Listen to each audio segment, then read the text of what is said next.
Ngayon naman, makakasama po natin ang isang pag-asa weather forecaster na si Miss Glyza Escollar para sagutin ang ilang katanungan natin kaugnay sa lagay ng panahon. Good morning, Miss Escollar. Good morning sa iyo, Jessie, at good morning sa lahat ng nanonood ng Panahon TV.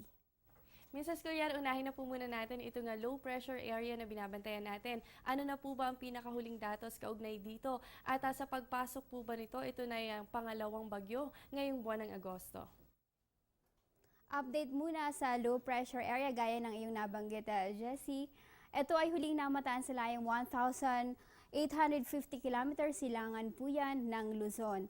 Bagamat ito ay papasok ng Philippine Area of Responsibility sa Biyernes po ng madaling araw, mahina po o mababa ang posibilidad nito na maging isang ganap na bagyo dahil ang vertical wind shear niya po ay napakahina o napakalakas para po mag-develop po para maging isang tropical depression. So ibig sabihin po niyan, although papasok po ito ay hindi po ito inaasang magiging isang ganap na bagyo sa ngayon.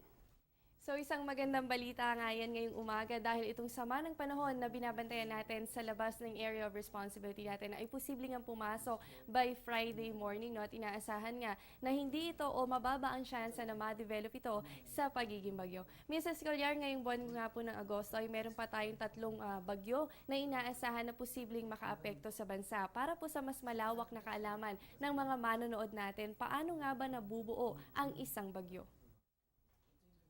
Actually, ang isang bagyo ay maraming factors po na nakakaapekto. Unang-una po dyan, ang sea surface temperature na tinatawag. Ang sea surface temperature, ibig sabihin na ang temperatura po ng dagat ay kailangang nasa 26.5 degrees Celsius and above.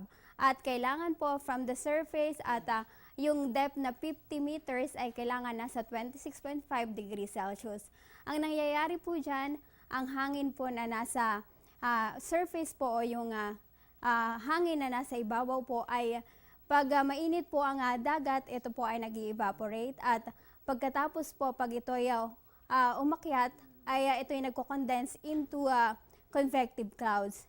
At pagkatapos po niyan, umiikot po ito gamit po yung Coriolis force na tinatawag na available po pag nasa 5 degrees latitude po ng equator po ang nasabing weather system at masusustain po niya yan pag ang vertical wind shear o yung kaibahan ng hangin from the surface and above ay napakahina po. At dahil po yan, tuloy-tuloy po ang pag-develop niya into tropical depression o tropical cyclone pag na-meet niya po ang mga nasabing factors na naka-flash po sa ating screen. So ayan po, naintindihan na nga natin yung mga factors na kailangan bago mabuo ang isang bagyo. Mrs. Escollar, ngayon nga po na madalas tayo o meron tayong inaasahan ng mga bagyo na posibleng pumasok sa bansa.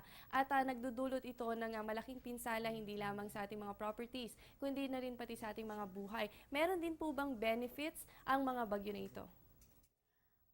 Meron, Jessie, meron tayong mga benepisyong natatanggap pag may dumadaang tropical cyclone. Unang-una, nalilinis nito ang ating atmosphere o yung ating environment pag may dumadaang bagyo. At pangalawa, napupunan nito yung tubig na kailangan ng dam na siya namang nagsusupply ng electricity o ng inuming binibigay po natin o dinidistribute po sa mga tao dito po sa malaking bahagi po ng ating bansa.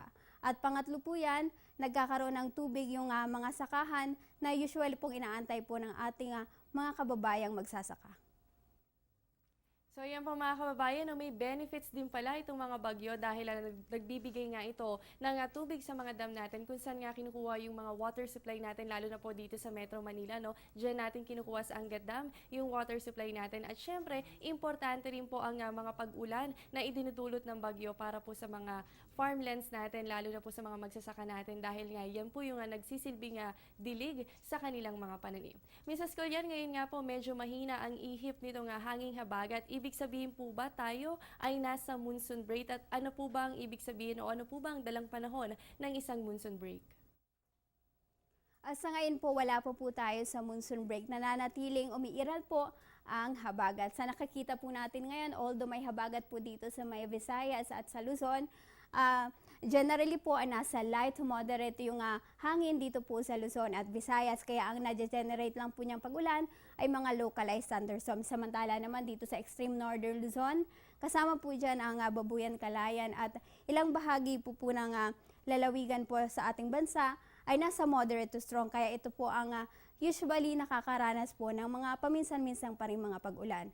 Samantala ang monsoon break naman, pag nagkaroon ng monsoon break, ibig sabihin ang southwest monsoon ay dito lamang sa West Philippine Sea at ang high pressure system ay umiiral po dito sa malaking bahagi naman ng ating bansa na siyang nagbibigay ng maalinsangang panahon sa halos buong bansa.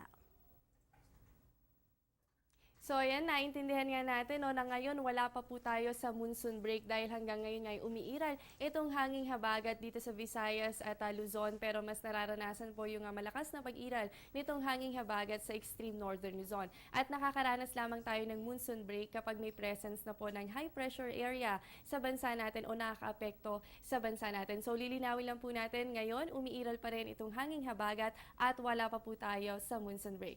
Mrs. Collier, magandang panahon pa rin ba nga asahan natin sa mga susunod na oras base po sa nilalaman ng inyong 5 a.m. weather forecast?